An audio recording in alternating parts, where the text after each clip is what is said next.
C'est un rendez-vous important pour l'intégration africaine et l'unité entre les peuples de notre continent.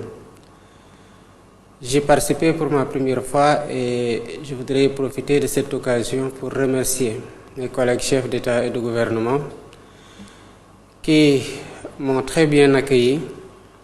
Et le thème qui a été débattu cette année, qui est relatif au retour et à la réparation dont doit profiter l'Afrique au regard de son histoire, entre bien évidemment en droite ligne de ce que nous avons fait l'année dernière au Sénégal, à savoir la commémoration du massacre de Thiaroye le 1er décembre 1944.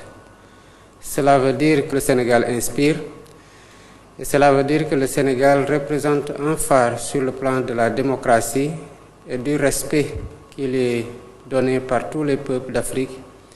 Et cela a apparu dans les échanges entre mes collègues et moi et dans l'accueil dont j'ai pu profiter pendant mon séjour à Addis Abeba ainsi qu'à ma délégation. On en a profité aussi pour promouvoir la candidature du concitoyen Amadou Hott, qui, comme vous le savez, est candidat à la Banque africaine de développement. Nous considérons qu'au regard de son parcours en tant qu'ancien ministre de l'économie et de la coopération, en tant que personne qui a installé le Fonds d'investissement stratégique souverain du Sénégal et qui a été le premier à le diriger, au regard de son expérience bancaire dans le secteur privé pendant des décennies, qu'il a le profil qu'il faut pour diriger la Banque africaine de développement qui est extrêmement importante dans le dispositif du financement des économies africaines.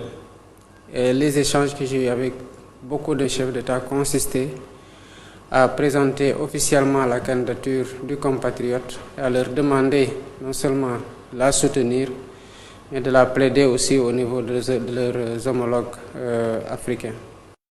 Je veux distinguer d'abord l'exercice de ce que l'exercice a révélé.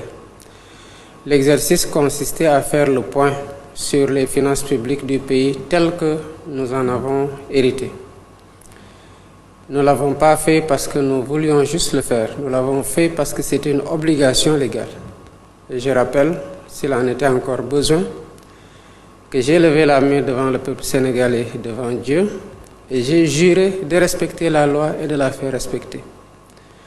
La loi qui date de 2012, qui porte code de transparence dans la gestion des finances publiques au Sénégal, qui est d'origine communautaire mais que nous avons internalisé, m'oblige, en tant que chef d'État nouvellement élu, de faire la situation des finances publiques, d'une part, ce qui a été fait par l'IGF, et de prendre le résultat et de le donner à la Cour des comptes en tant qu'organe indépendant vis-à-vis du gouvernement aux fins de certification.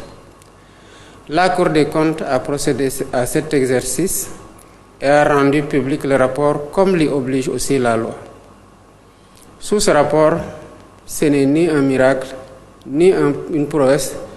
À la limite, c'est un exercice qui, désormais, tant que cette loi-là existe, doit relever de la banalité.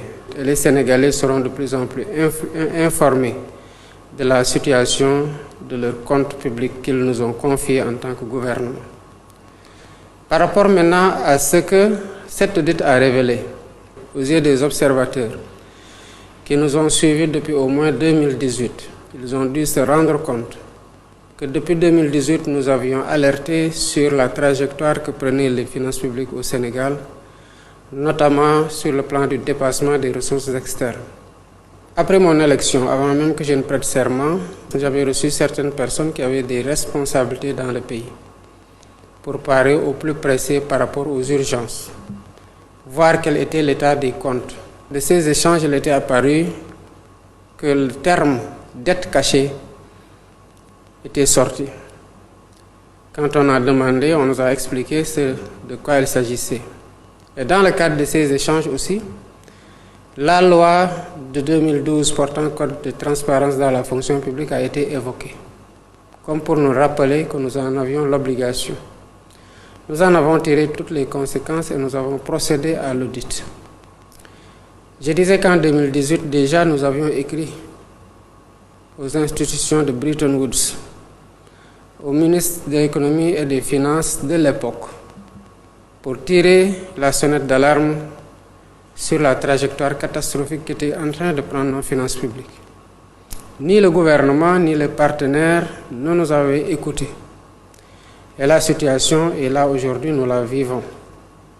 Elle dénote ou révèle des pratiques qui sont aux antipodes de l'orthodoxie dans la gestion des finances publiques. Par devoir, nous en avons informé. Notre mandat principal est le seul, à savoir le peuple sénégalais.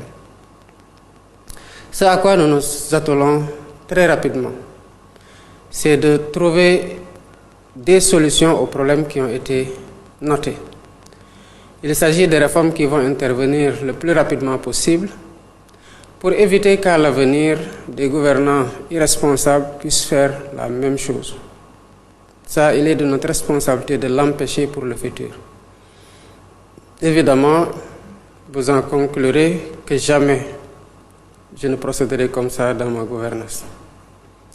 L'autre problème, c'est que ça nous donne l'information complète sur l'ampleur des défis que nous sommes appelés à relever et sur les difficultés auxquelles, en tant que gouvernement, nous devrons faire face pour trouver des solutions aux problèmes des Sénégalais, et nous en sommes conscients. Cette responsabilité, nous l'assumerons pleinement. Sous ce rapport, je demande aux Sénégalais de nous faire confiance, que midi, matin et soir, nuit et jour, nous sommes justement dans la recherche de ces solutions, et c'est aujourd'hui plus que jamais que je demeure optimiste que des solutions seront trouvées. Ces difficultés sont réelles, mais nous les transformerons en opportunités. Aujourd'hui, nous semons les graines d'un Sénégal souverain, juste et prospère pour les générations futures. Si nous continuons à cultiver notre terre, nos idées et notre peuple, les fruits viendront toujours.